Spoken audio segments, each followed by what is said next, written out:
Abdelkader recoiffe ses cheveux clairsemés et fixe son reflet d'un air incrédule. Toutes ces années, il ne s'est pas habitué à ce vieillard. Alors qu'il éteint le plafonnier de la salle de bain, il se sent soudain très abattu. Il s'arrête sur le pas de la porte, goûte l'obscurité, se laisse aller un instant à l'idée de se fondre dans la pénombre. Depuis qu'il est veuf, tout semble aller à volo. Il faudrait changer l'ampoule de l'entrée, réparer les volets de la chambre. Mais il n'a plus l'énergie pour ces petits riens qui tiennent ensemble les pans d'une vie quotidienne. Tu vas finir par rater ton quart. La voix de son petit-fils le tire de ses pensées. Il rejoint le jeune homme dans l'étroit escalier de la maisonnette. Celui-ci peine sur une lourde valise malgré ses 17 ans. Qu'est-ce que tu as mis là-dedans? Ça pèse des tonnes. Le vieil homme ne relève pas. Parfois, c'est pratique être dur d'oreille. Abdelkader referme la porte de sa maison et prend le bras de son petit-fils. Tous deux cheminent lentement à travers les rues animées de sétifs. Puis le long des tristes boulevards de la périphérie, dans le vacarme assourdissant des moteurs. Ils débouchent sur la large esplanade de la gare routière écrasée de soleil. Ils sont en avance finalement, faut attendre. Des relents d'ammoniac s'échappent du fast-food voisin.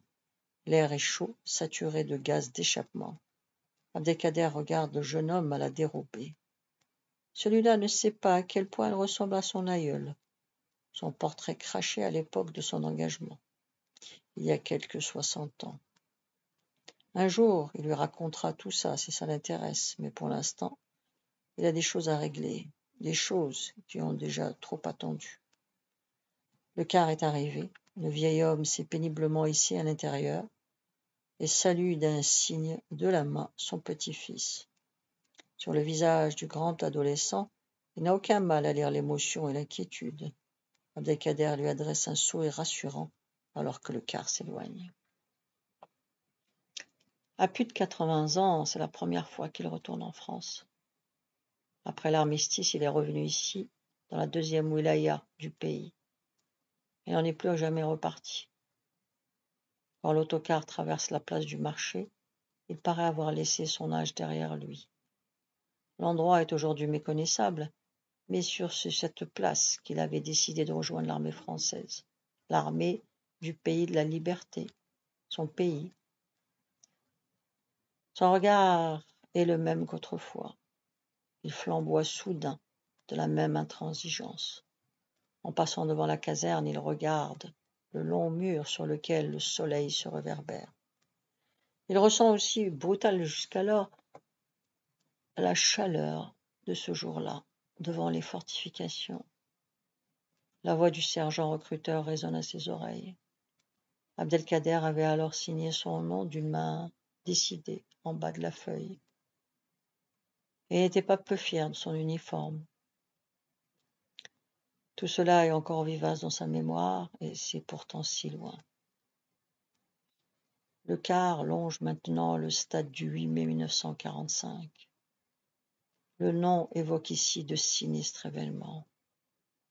Ce sont ses parents qui lui ont fait le récit terrible de cette journée à son retour. Si tu avais vu toutes ces chaussures abandonnées sur la place, la foule a défilé pour fêter la victoire de la France. Il y avait des pancartes qui disaient que le fascisme était mort et d'autres se réclamaient d'égalité des droits pour les Arabes et les Français ici en Algérie. Soudain, l'armée française a tiré. Il y a eu des milliers de morts. C'était le 8 mai. Abdelkader n'a jamais oublié le choc ressenti en apprenant que le général de Gaulle avait lui-même lancé et coordonné cette répression contre la population. Comment pardonner cette impitoyable boucherie? L'état-major est allé jusqu'à faire libérer et armer des prisonniers de guerre allemands et italiens. Comment seulement se représenter cette armée quand on est allé verser son sang pour défendre un pays dont on avait cru aux valeurs affichées en fronton de toutes les écoles? À son retour de l'Allemagne occupée, la nouvelle avait achevé de ruiner le sens de ces années de guerre. Abdelkader avait rendu son arme et son uniforme, refusant de renouveler son engagement. Il n'avait conservé que quelques galons de sergent, finalement obtenus à Berlin. Quant aux souvenirs de ses épreuves à travers l'Europe, il les a enfermés au plus secret de son cœur, des souvenirs qu'il appréhende tant de raviver. C'est sans doute pour cela qu'il a sans cesse remis ce voyage à plus tard.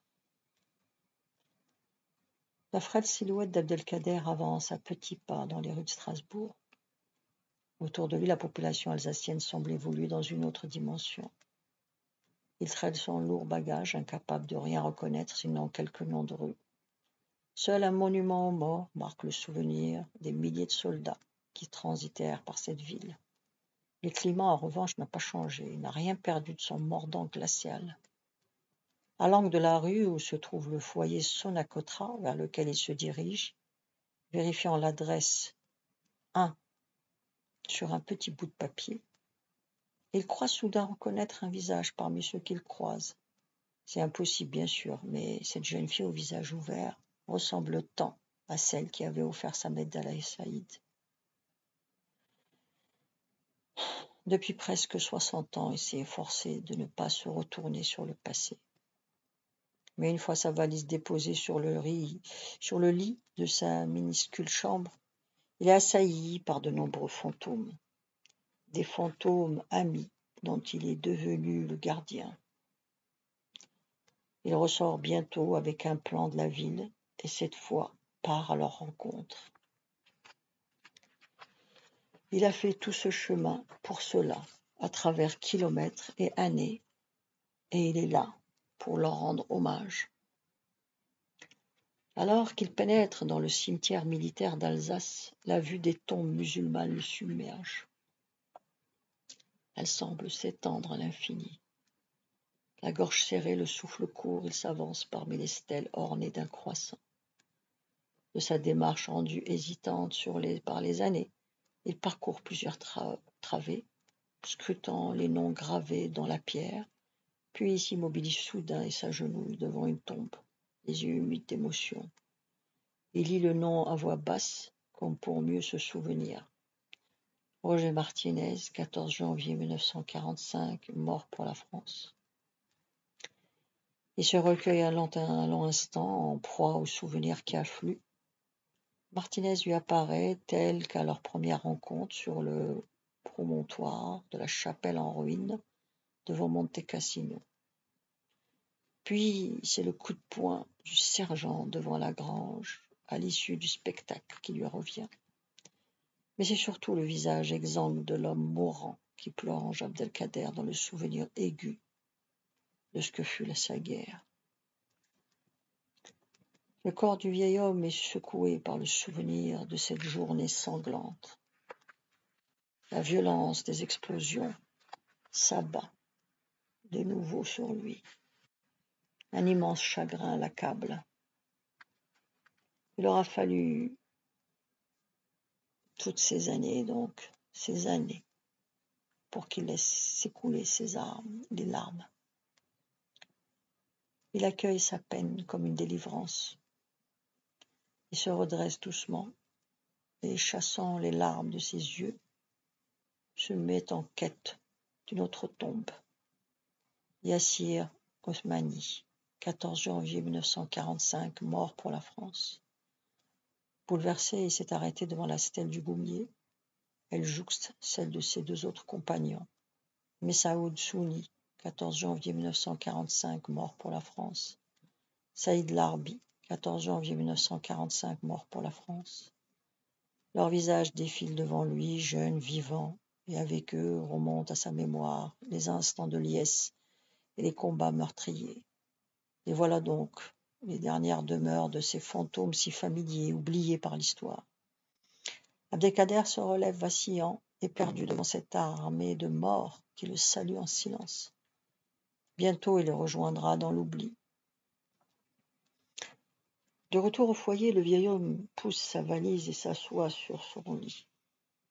De ses mains encore tremblantes, il fouille sa malle et en sort une antique boîte de fer pleine de papiers officiels, jaunis, couverts d'une écriture à la plume très soignée, sur laquelle sont disposées quelques médailles au ruban fané. Il retrouve le vieux livret militaire, maintes fois plié, déplié, replié, et qui manque de tomber en lambeaux. Abdelkader le feuillette avec précaution et murmure: campagne d'Italie, Monte Cassino, campagne de France, Provence, Vosges, Alsace, campagne d'Allemagne, Berlin. Demain, il ira au bureau des anciens combattants pour réclamer cette pension à laquelle il a le droit. Il se répète les mots qu'il dira à l'employé de la préfecture, s'efforce de ne pas y mettre trop d'amertume.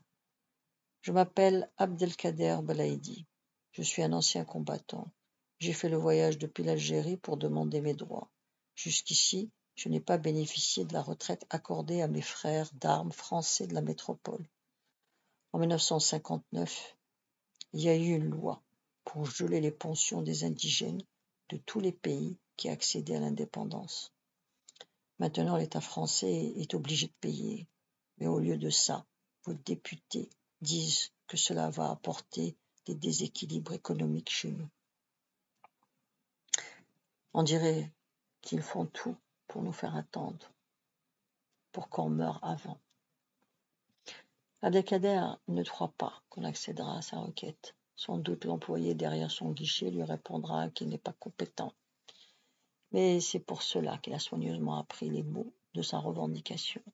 Il sait qu'il lui faudra la répéter encore et encore. Le vieil homme s'en fiche. L'argent, ça compte l'argent. Mais ce n'est pas pour cela qu'il veut faire toutes ces démarches. C'est pour lui-même qu'il se doit d'aller jusqu'au bout. Et pour ses amis oubliés.